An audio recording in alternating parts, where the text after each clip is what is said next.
എടാ, നീ ലേഖയ്ക്ക് നല്ല ആത്മവിശ്വാസം കൊടുക്കണം. ഞാൻ നൂലുകെട്ട് കഴിഞ്ഞ് കുഞ്ഞിനെ കൊണ്ടുപോകുന്നില്ല എന്ന് പറഞ്ഞു കഴിഞ്ഞു. എന്നുവെച്ച് എപ്പോഴായാലും കുഞ്ഞിനെയും കൊണ്ട് മോളുടെ അമ്മയ്ക്ക് എന്റെ കുടുംബത്തിലേക്ക് മടങ്ങി വന്നാലേ പറ്റൂ. അധികം ദൂരത്തേക്കൊന്നും അല്ലല്ലോ ഞങ്ങൾ പോകുന്നത്, തൊട്ടടുത്തേക്കല്ലേ. നിങ്ങൾക്ക് മോളെ കാണണം തോന്നുമ്പോൾ അങ്ങോട്ട് വരാം, അതുമല്ലെങ്കിൽ വീഡിയോ കോൾ ചെയ്യാം. പക്ഷേ ലേഖ ഇപ്പൊ ഈ കാണിക്കുന്ന ആകാംക്ഷയും വേദനയൊക്കെ എന്നെ ഭയപ്പെടുത്തിക്കൊണ്ടിരിക്കുക. ലേഖിച്ചിക്ക് മാത്രമല്ല, സാറിനുമുണ്ട് നല്ല ആകാംക്ഷയും വേദനയൊക്കെ.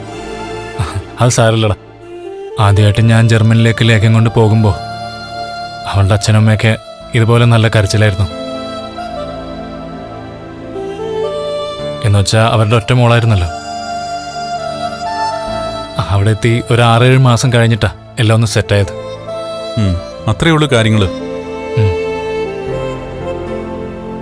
പിന്നെ നിങ്ങൾ ഭയക്കുന്ന പോലെ എന്റെ വീടിനകത്ത് എന്റെ മോൾക്കും മോളുടെ അമ്മയ്ക്കും ഒരു ഭീഷണിയുമില്ല.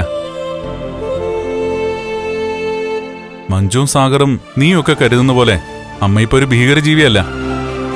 പിന്നെ ഉണ്ണിയുടെയും കരുണയുടെയും ഭാഗത്തുനിന്ന് ഇനി എന്തെങ്കിലും തെറ്റുണ്ടായാല് രണ്ടാളും വീടിന് പുറത്താ. സാറിന് അതിന് പറ്റുമോ സാർ? എന്താ സംശയം? കരുണയുടെ അച്ഛനെ കോടതി കയറ്റരുത്, ജയിലിടരുതെന്നൊക്കെ പറഞ്ഞ് എല്ലാവരും എന്റെ കാല് പിടിച്ചില്ലേ? എന്നിട്ട് ഞാൻ അവരോട് ക്ഷമിച്ചോ? അവര് പറഞ്ഞ പോലെ കേട്ടോ? ഇനിയും അതിലൊന്നും ഒരു കോംപ്രമൈസും ഇല്ല സാഗറെ. നിയമം നിയമത്തിന്റെ വഴിക്ക് തന്നെ പോവും. ഇനി തെറ്റിനെതിരെ ഞാൻ കണ്ണടക്കില്ല. അനിയനോടായാലും അവന്റെ ഭാര്യയോടായാലും എന്റെ രണ്ടാനമ്മയോടായാലും അതേ നിലപാട് തന്നെയായിരിക്കും. നടക്കാൻ തുടങ്ങിയിട്ടും വീൽചെയറിന്റെ സഹായം തേടിയത് പലരും ഭയന്നിട്ടായിരുന്നു. എന്നാ ഇപ്പൊ എന്റെ ജീവിതത്തിൽ ഒരു മറയുമില്ല. എല്ലാവർക്കും അറിയാം ഇപ്പൊ അവരെ പോലെ എനിക്ക് നടക്കാൻ കഴിയുമെന്ന്. അതുകൊണ്ടിനി ആരുടെ മുമ്പിലും വേഷം കെട്ടേണ്ട ആവശ്യം എനിക്കില്ല. തെറ്റ് ചെയ്താൽ അതിന്റെ അളവിലും തൂക്കത്തിലും അനുസരിച്ച് അവർക്കുള്ള തിരിച്ചടി ഞാൻ കൊടുത്തിരിക്കും.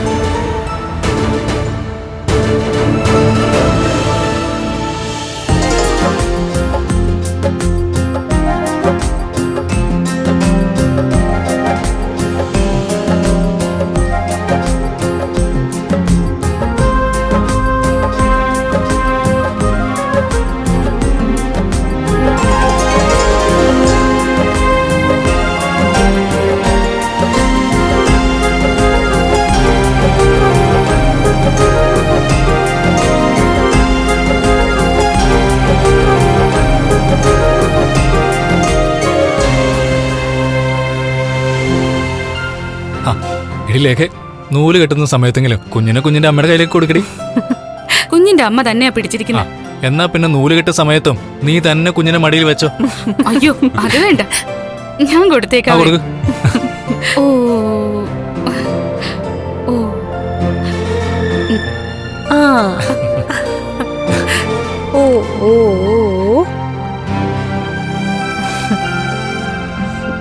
ഓ ഓ ഓ എടുത്തു വാ.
നീ ചെന്നിരിക്കടാ.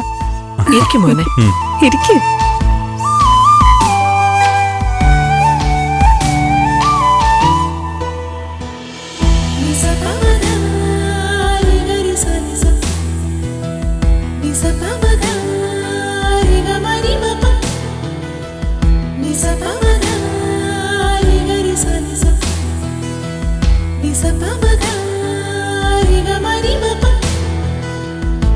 മോള് വിശേഷം അറിയിച്ച സമയത്ത് മോന്റെ വീട്ടിലും എന്റെ വീട്ടിലും മോളെ നിർത്താൻ പറ്റാത്ത അവസ്ഥയായിരുന്നു. എന്നാൽ ആ സമയത്ത് എല്ലാം കണ്ടറിഞ്ഞതുപോലെ തന്നെ ദൈവം ഇങ്ങനൊരു വീട്ടിൽ താമസിക്കാൻ എന്റെ മോൾക്ക് അവസരം ഒരുക്കി. അതിന് ലേഖമോൾക്കും മോനും എത്ര നന്ദി പറഞ്ഞാലും അത് അധികാവില്ല.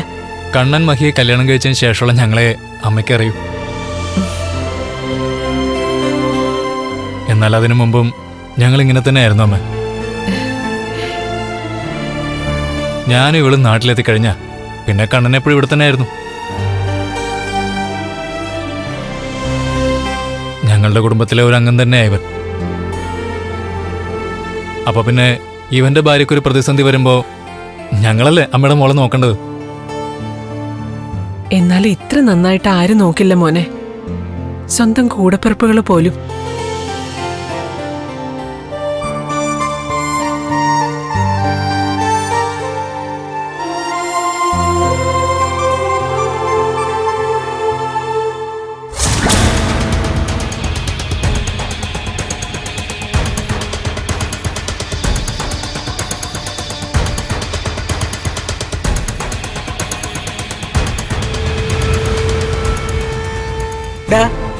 ഇനി വരാൻ പോകുന്നവനെ എന്തെങ്കിലും കഴിവുള്ളവനാണോടാ?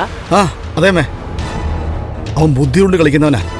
ബുദ്ധി കൊണ്ട് കളിക്കുന്ന ഒരുത്തനാ ഉണ്ണി കൊണ്ടുപോയി പൈസ കൊടുത്തത്. എന്നിട്ട് അവനും ഏസിക്കകത്ത് വിഷം കലർത്തിയവനും ഒക്കെ ആശുപത്രി വിട്ടിട്ടില്ലെന്ന് അറിഞ്ഞത്. നമ്മളിങ്ങനെ ശ്രമിച്ചുകൊണ്ടേ ഇരിക്കണോമേ.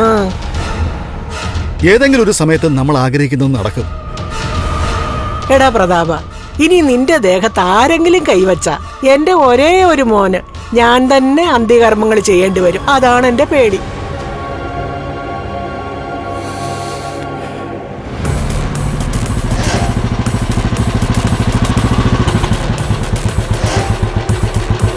ആ അവനെത്തി.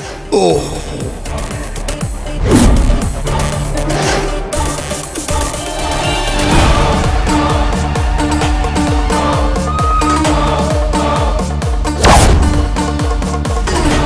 വാമോനെ, ഒട്ടുപാലേ.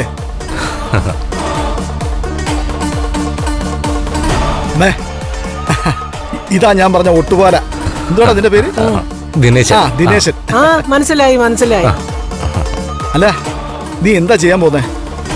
ഞാനല്ല ചെയ്യുന്നത്, ആ കള്ളസ്വാമിയാ. കള്ളസ്വാമിയോ? അതേന്നേ, അന്തരീക്ഷത്തിൽ നിന്ന് ഭസ്മൊക്കെ എടുക്കുന്ന ആളാ. കണ്ട യഥാർത്ഥ സ്വാമിമാര് പോലും തോറ്റുപോകും. അത്രയ്ക്ക് ചൈതന്യ ആ മുഖത്ത്.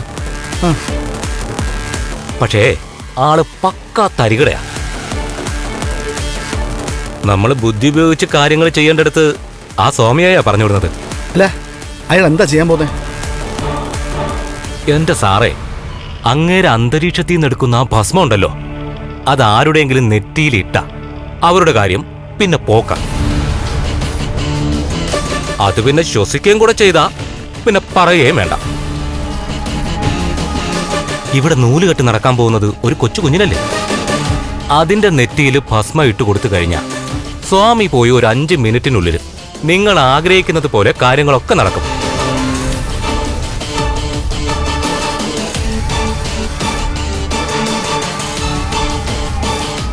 ഇത് നടന്നു കഴിഞ്ഞാ പിന്നെ താടി മീച്ചൊക്കെ കളഞ്ഞ് അങ്ങേര് പിന്നെ നേരെ അങ്ങ് തമിഴ്നാട്ടിലേക്ക് പോകും.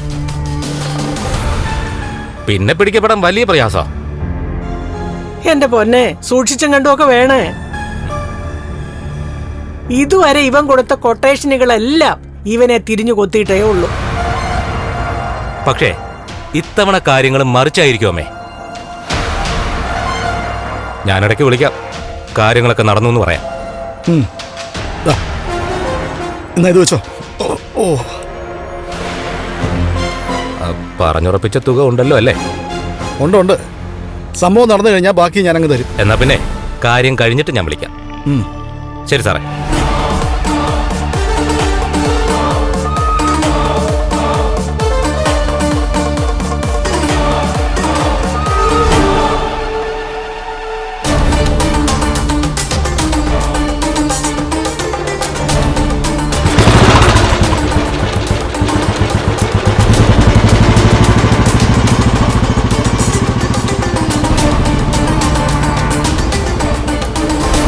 എടാ പ്രതാപ, അവനെ കണ്ടിട്ടേ ഒരു ഗുണ്ടയുടെ ലക്ഷണമൊന്നും ഇല്ലല്ലോടാ. നല്ല ലക്ഷണമൊത്ത ഗുണ്ടകളെയാ ഇതുവരെയും കാര്യങ്ങൾ ഏൽപ്പിച്ചിരുന്നത്. എന്നിട്ട് എന്തെങ്കിലും നടന്നോ അമ്മേ? രൂപത്തിൽ കാര്യമൊന്നുമില്ല. എന്തെങ്കിലും ചെയ്യാൻ പോകുമ്പോൾ തലയ്ക്കകത്ത് ആൾവാസമുള്ളവനെ വിടണം. എന്നാലേ നമ്മൾ ആഗ്രഹിക്കുന്ന പോലെയൊക്കെ നടക്കത്തുള്ളൂ. എന്റെ കരുണമോള് മരിക്കാതിരിക്കാൻ വേണ്ടിയിട്ടാ ഞാൻ ഇതിനെല്ലാം കൂട്ടു നിൽക്കുന്നത്. എന്നാലും നെഞ്ചിനകത്തൊരു പെടച്ചിലുണ്ടടാ. എനിക്കൊരു പെടച്ചിലും ഇല്ലമ്മേ. വരുന്നത് നമുക്ക് വരുന്നിടത്ത് വെച്ച് കാണാം.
മോനെ മാർക്കോ, ഞാൻ പറഞ്ഞില്ലേ, മഹാലക്ഷ്മി അയ്യപ്പസ്വാമിയെ പ്രാർത്ഥിച്ച് പ്രാർത്ഥിച്ച് കിട്ടിയതാ അവർക്ക് ആ കുഞ്ഞിനെ.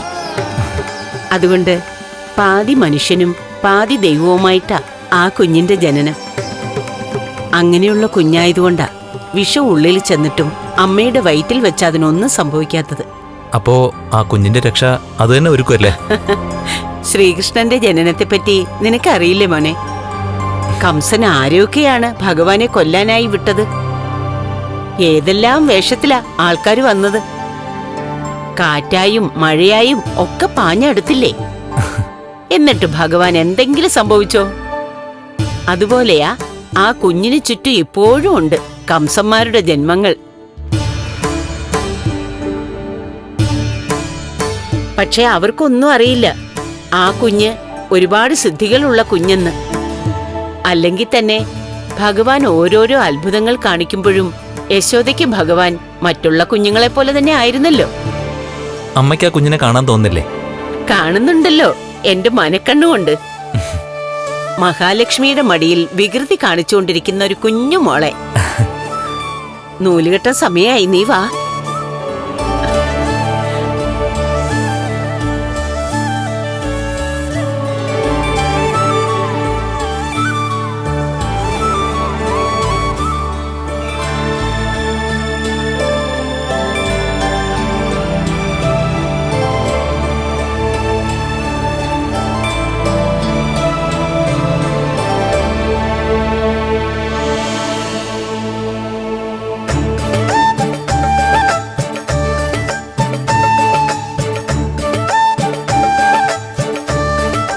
മോനെ,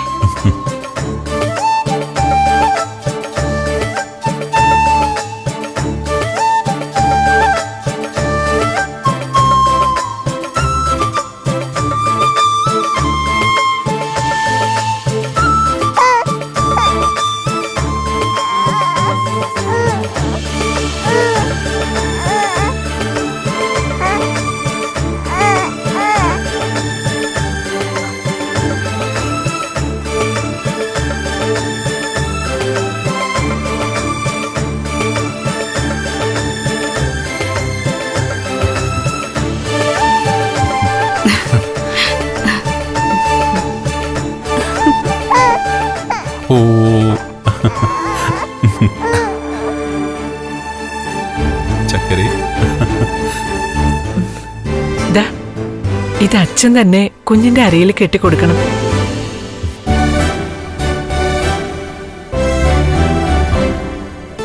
ഇത് എന്റെ അമ്മ വാങ്ങി അരിഞ്ഞാണോ അല്ലേ?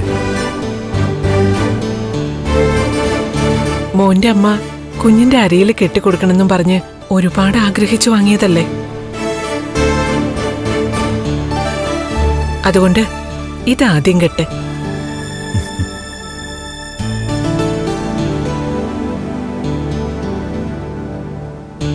ആ, പേടിക്കണ്ട, ഇതിനകത്ത് ബോംബൊന്നുമില്ല.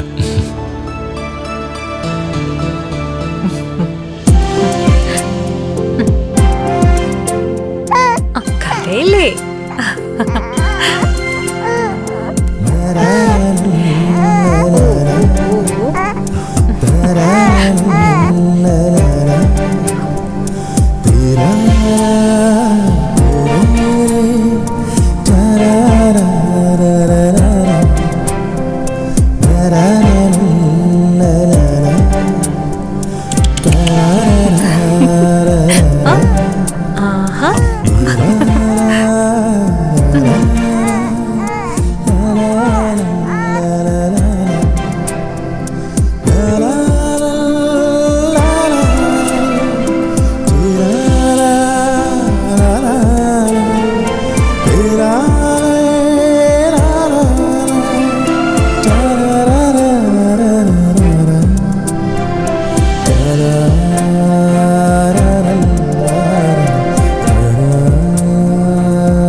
എടാ, മോൾക്ക് വേണ്ടി അച്ഛനും അമ്മ എന്ത് പേരാ കണ്ടുവച്ചിരിക്കുന്നത്?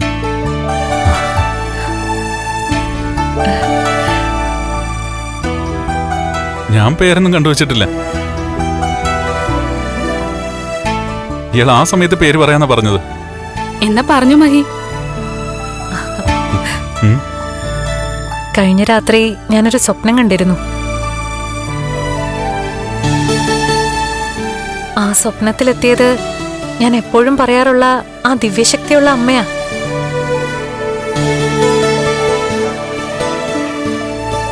പറഞ്ഞാ നിങ്ങൾ ആരും വിശ്വസിക്കില്ല. സ്വപ്നത്തിൽ എന്റെ കാതിൽ ആ അമ്മ ഒരു പേര് മന്ത്രിച്ചു. അത് നീലാംബരി.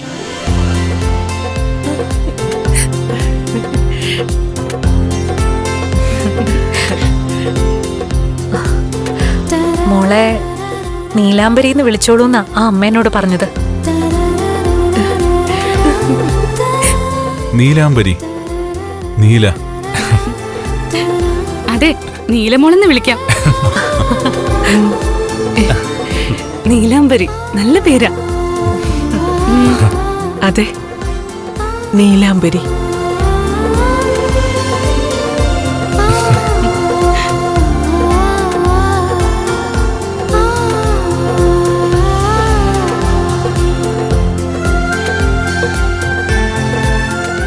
മോനെ പേര് വിളിക്ക്.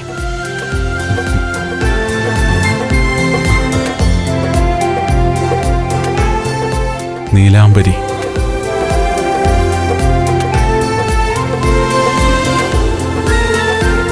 നീലാംബരി.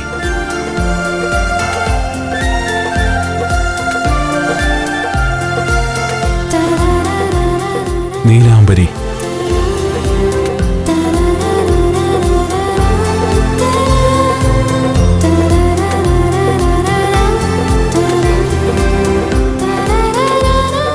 നീലമോളെ, അച്ഛന്റെ നീലമോളെ.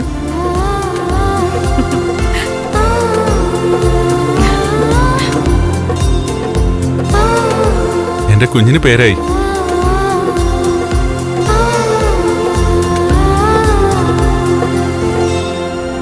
കഴുത്തിൽ നീലമറുകുള്ള നീലാംബരി മോൾ. ഹരി ഓം, ഹരി ഓം, ഹരി ഓം, ഹരി ഓം, ഹരി ഓം, ഹരി ഓം, ഹരി ഓം, ഹരി ഓം, ഹരി ഓം, ഹരി ഓം, ഹരി ഓം, ഹരി ഓം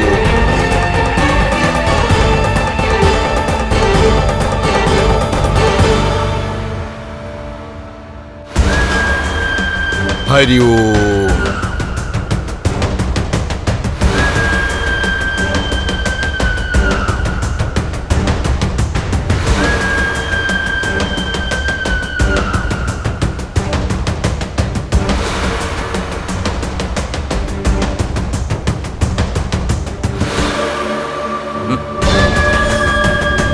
ഹരി ഓം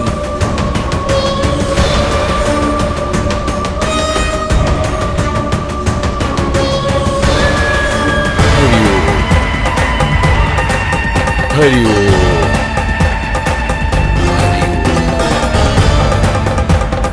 ഹരി ഓം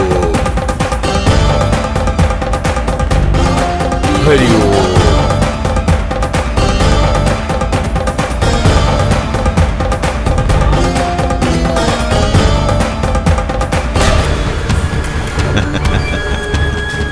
ഹരി ഓം ഹരി ഓം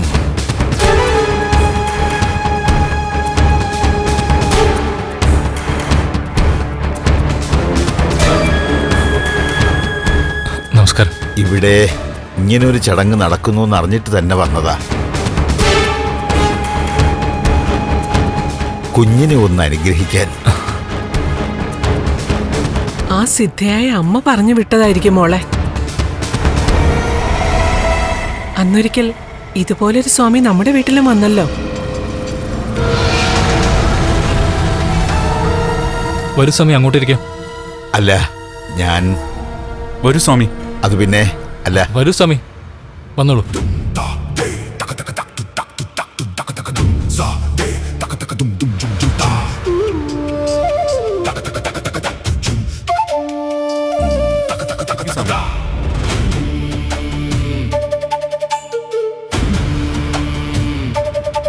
ഹരി ഓം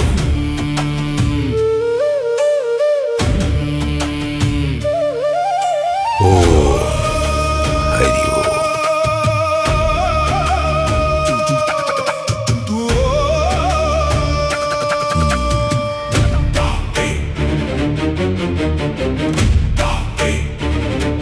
നൂലുകെട്ടൊക്കെ കഴിഞ്ഞില്ലേ? എന്താ മോൾക്ക് പേരിട്ടിരിക്കുന്നത്? നീലാംബരി എന്നാ സ്വാമി. നീലാംബരി.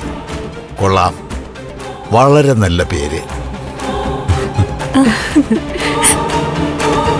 ആകാശത്തിനുമുണ്ട് കടലിനുമുണ്ട് നീലിമ.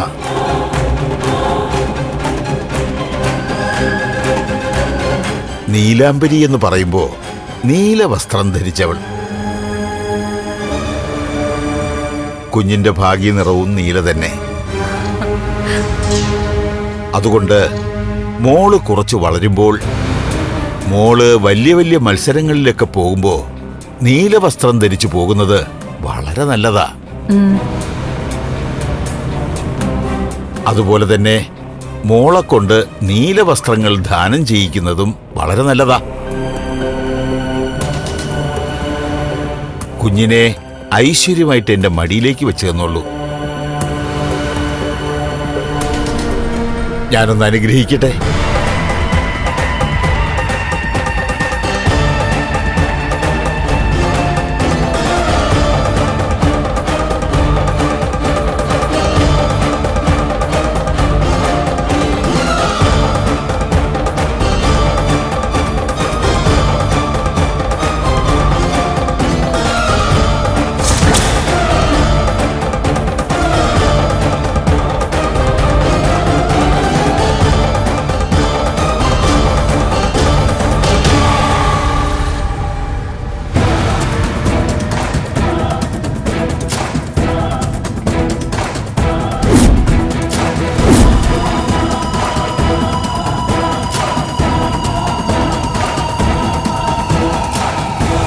കഴുത്തിലൊരു നീല മറുകുണ്ടല്ലോ. അത് ജനിച്ചപ്പോഴേ ഉള്ളതാ സ്വാമി. ഇടയ്ക്ക് കുഞ്ഞിന്റെ അമ്മയുടെ വയറ്റില് വിഷം ചെന്നിരുന്നു. അതുകൊണ്ടാണ് ഇങ്ങനൊരു പാട് വന്നതെന്ന് ഡോക്ടർ പറഞ്ഞു.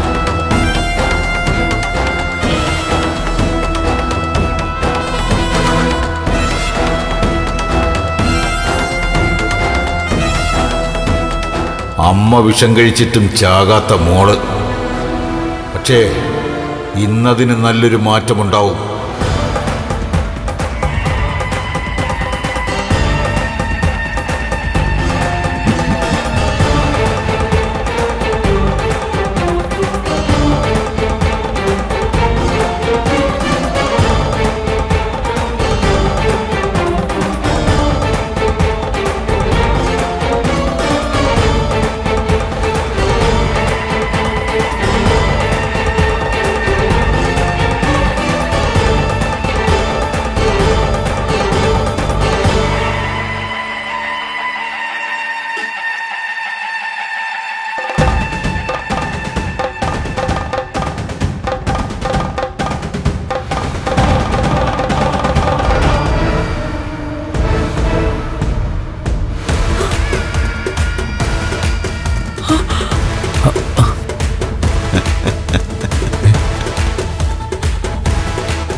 അമ്മേ മഹാമായേ, കാത്തുരക്ഷിക്കണേ.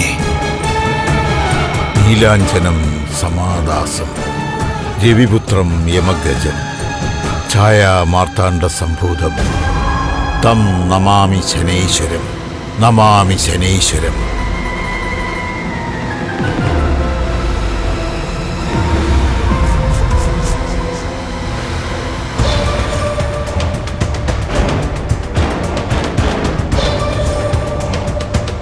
ഈ ഭസ്മത്തിന് ഉഗ്രശക്തിയുണ്ട്.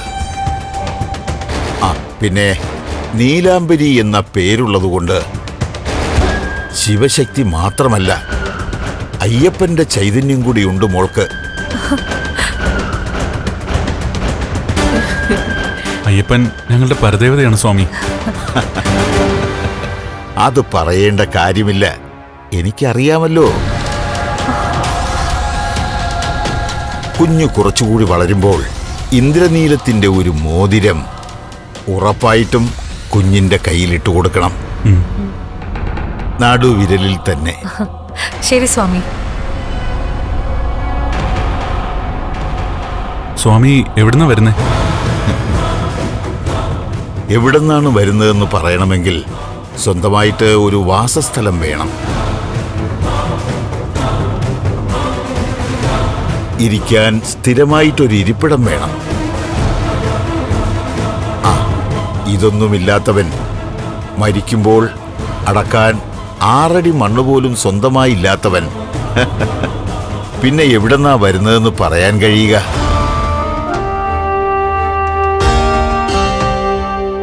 പിന്നെ എത്തേണ്ടിടത്ത് കൃത്യമായിട്ട് എത്തിയിരിക്കും. ഭഗവാൻ എന്നെ പോലുള്ളവരെ അവിടെ എത്തിച്ചിരിക്കും.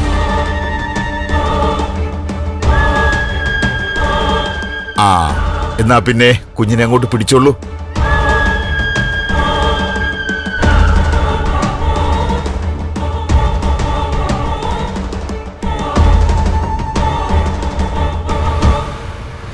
സ്വാമിക്ക് ദക്ഷിണ കൊടുക്ക.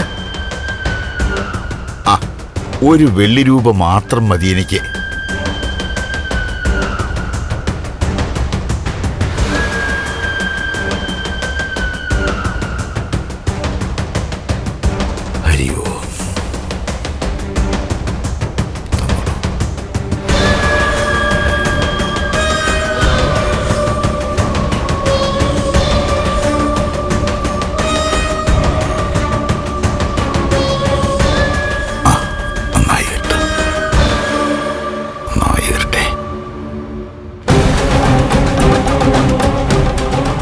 ഈ കുഞ്ഞ് അതിൻ്റെ അച്ഛൻ്റെയും അമ്മയുടെയും ഭാഗ്യമാണ്.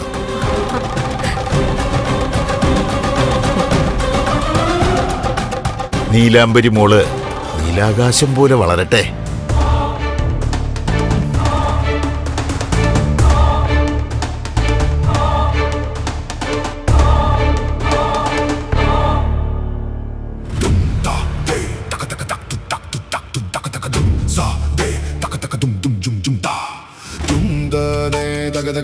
അഞ്ചേ 5 നിമിഷം, പിന്നെ ഈ ഉറങ്ങുന്ന കുഞ്ഞു ഉണരില്ല.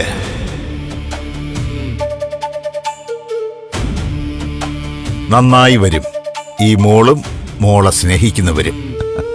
എന്നാ പിന്നെ ഞാനങ്ങോട്ട്.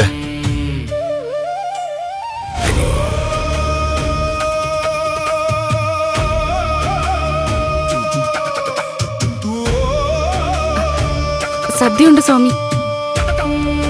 ആഴ്ചയിൽ 1-2 ദിവസങ്ങളിൽ മാത്രമേ ഞാൻ ഭക്ഷണം കഴിക്കൂ. അല്ലാത്ത ദിവസങ്ങളിൽ ഒരു ഇളനീര് മാത്രം.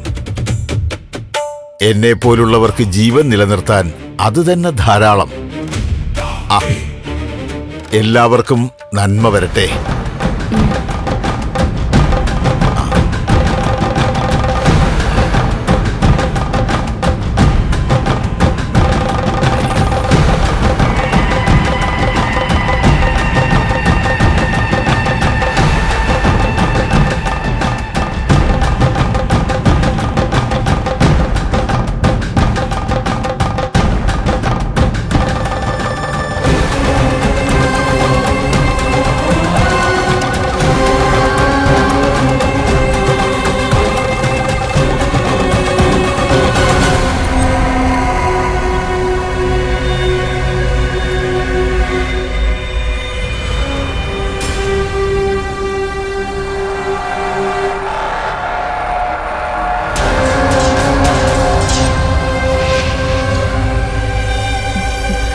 മോള് ഭാഗ്യമുള്ള കുട്ടി തന്നെ എടുത്തി.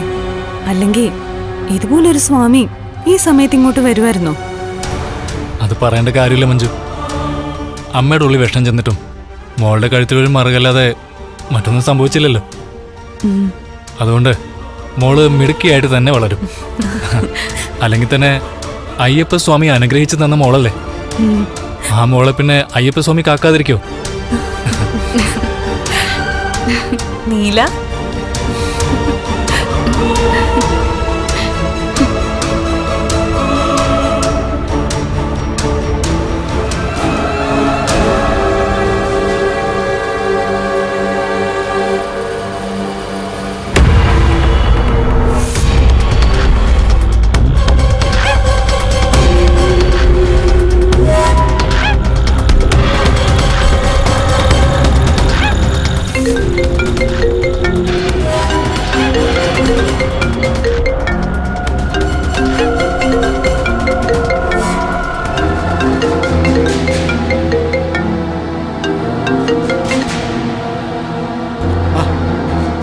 എന്താടാ?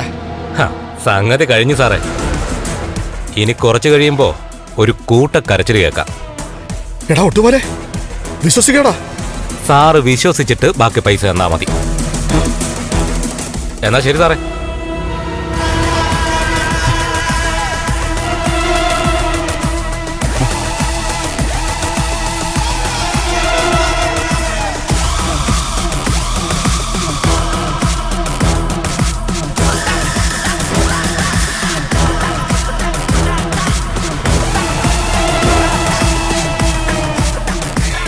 എന്താടാ? സംഗതി കഴിഞ്ഞെന്നും പറഞ്ഞ് വിളിച്ചതാമ്പേ.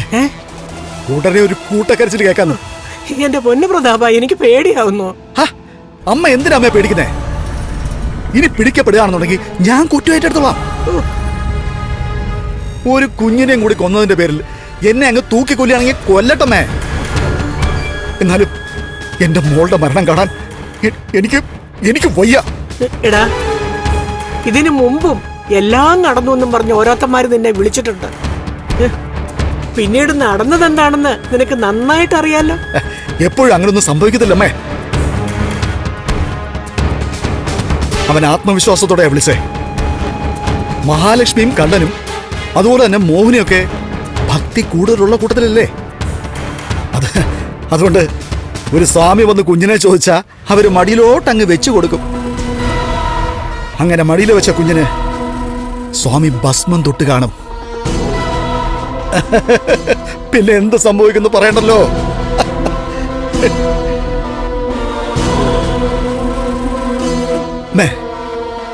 ജയിലിൽ കിടന്നതിന്റെയും തല്ലുകൊണ്ടതിന്റെയും അതുപോലെ തന്നെ എന്റെ മോള് കരഞ്ഞതിന്റെ ഒക്കെ സങ്കടം എന്നെ വിട്ടുമാറാൻ പോവാമേ.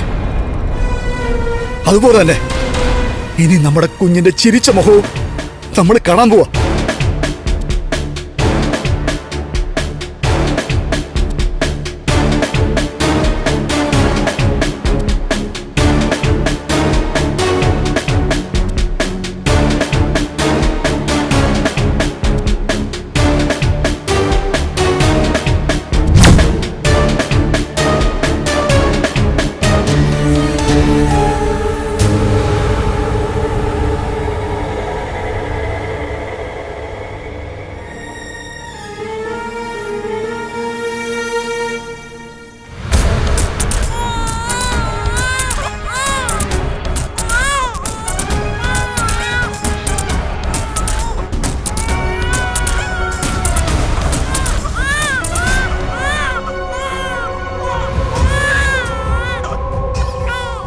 ഒരു കുഞ്ഞിന്റെ കരച്ചിലാണല്ലോ കേട്ടത്. അത് തോന്നിയതാവും.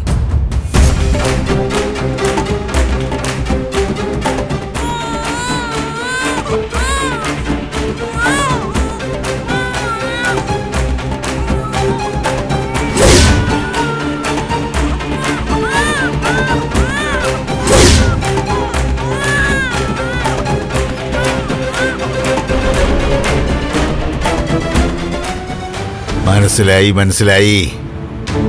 ഭസ്മം തൊട്ട കുഞ്ഞു പോയി. 28 ദിവസമായ കുഞ്ഞല്ലേ. അപ്പോൾ ശല്യമുണ്ടാവും. അതിനെ ഞാൻ ഒഴിപ്പിച്ചു വിട്ടോളാം.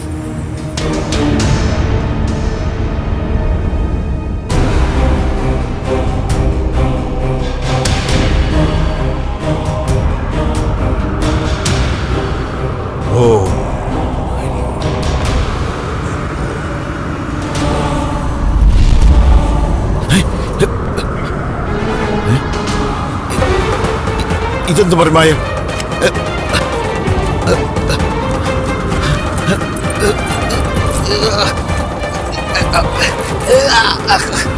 ഇതെന്ത് പരിമായം?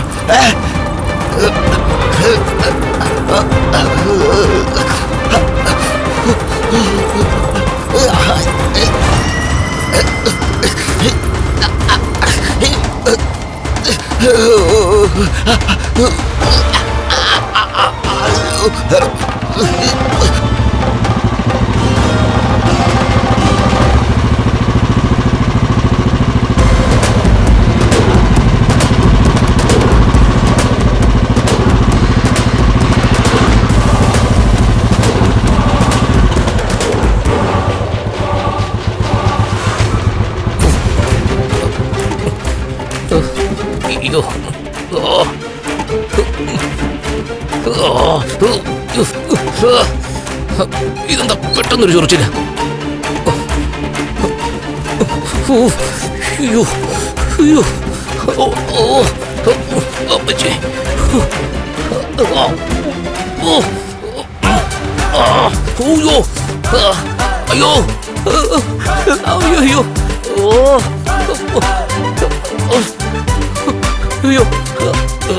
എന്താ എന്താണെന്ന് അറിഞ്ഞൂടാ, വല്ലാത്ത ചൊറിച്ചില്. ഒന്ന് ചൊറിഞ്ഞാലോ? ഒന്ന് പോടാ അവിടുന്ന്. എനിക്ക് അതല്ലേ പണി. വന്ന് കേറിക്കോളും. നീ പോടാ. അയ്യോ, എന്തൊരു ചൊറിച്ചില്.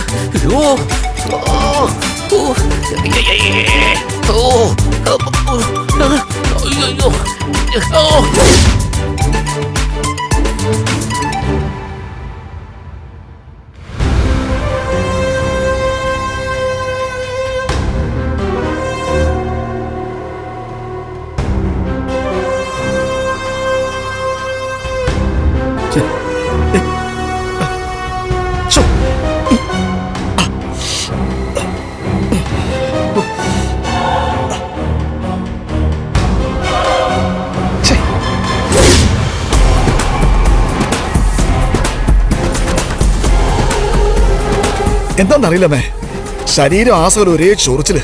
ആഹാ, നിനക്കും ഉണ്ടോ? ആ. എന്റെ ദേഹം മുഴുവൻ ചൊറിയുന്നുണ്ടടാ.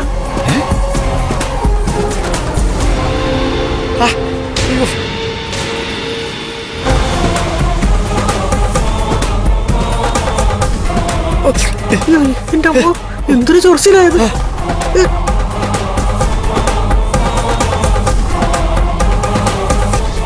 അല്ല, ഉറുമ്പ് കേറിയോ? അങ്ങനെ നായ്ക്കണ പൊടി കേട്ടോ. അമ്മയ്ക്കുണ്ടോ അമ്മേ?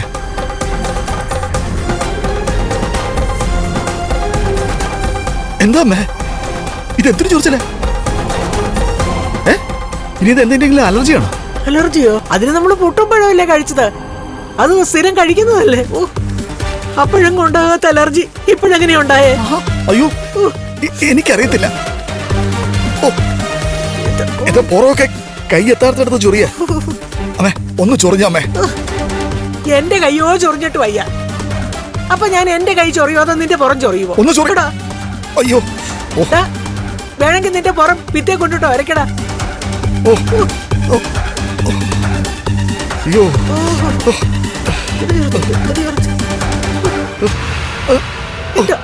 ഇത് എന്തൊരു ചൊറിച്ചില്ല. അയ്യോ, ഈ പേനെങ്ങാനും ആണോ?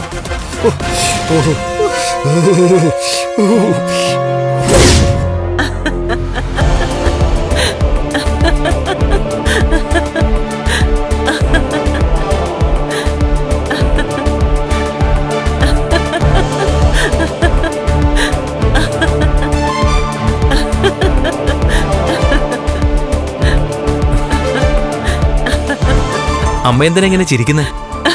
ചിരിക്കാതെ പിന്നെ എന്ത് ചെയ്യും? ധ്യാനത്തിലിരുന്നപ്പോ കാണേണ്ട കാഴ്ചകളൊക്കെ കണ്ടു. എന്താ കണ്ടത്? അതൊക്കെ നല്ല നേരം പോക്കാ മാർക്കോ. ഞാൻ പറഞ്ഞില്ലേ, പരമശിവന്റെയും മഹാവിഷ്ണുവിന്റെയും അംശമാണ് അയ്യപ്പസ്വാമി. ആ അയ്യപ്പസ്വാമിയുടെ അനുഗ്രഹത്താൽ ഉണ്ടായ കുഞ്ഞും അങ്ങനെ തന്നെയാ. ആ കുഞ്ഞ് തുടങ്ങിയിട്ടേ ഉള്ളൂ. അവിടെ എന്തെങ്കിലും സംഭവിച്ചോ? നൂലുകെട്ട് നടക്കുന്നിടത്ത് സംഭവിച്ചു കാണുമല്ലോ. എന്തായാലും ആ കുഞ്ഞിന് ദോഷം ഉണ്ടാക്കാൻ പോയവർക്കൊക്കെ ഇപ്പൊ നല്ല ശിക്ഷ കിട്ടിയിട്ടുണ്ട്.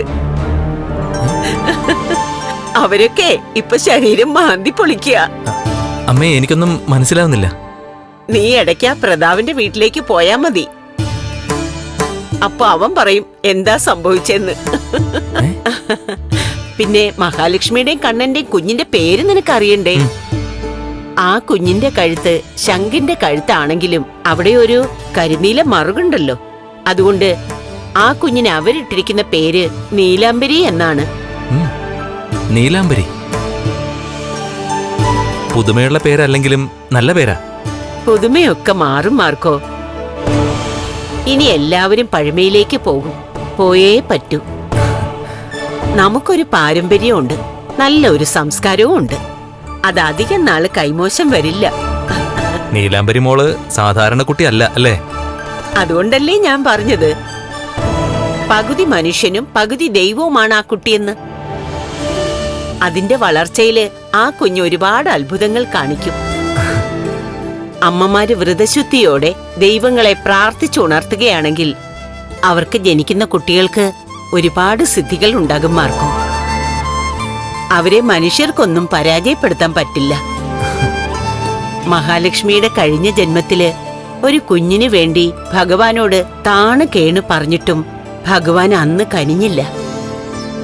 അതിന് പകരമായിട്ട് ഈ ജന്മത്തില് മഹാലക്ഷ്മിയുടെ ഉദരത്തിൽ സാക്ഷാൽ മഹാലക്ഷ്മി തന്നെയാ വന്നു പിറന്നിരിക്കുന്നത്. ആ കുഞ്ഞിന്റെ രക്ഷ അവള് തന്നെ നോക്കിക്കൊള്ളു. ഇന്നും അവിടെ വന്നിരുന്ന് വേഷം കെട്ടി ചെകുത്താനെ പോലെ ചിലര്. പക്ഷെ അവനിപ്പം മനസ്സിലായി കാണും, അവൻ മടിയിലിരുത്തി ലാളിച്ചത് സാധാരണ ഒരു കുഞ്ഞിനെ അല്ലാന്ന്.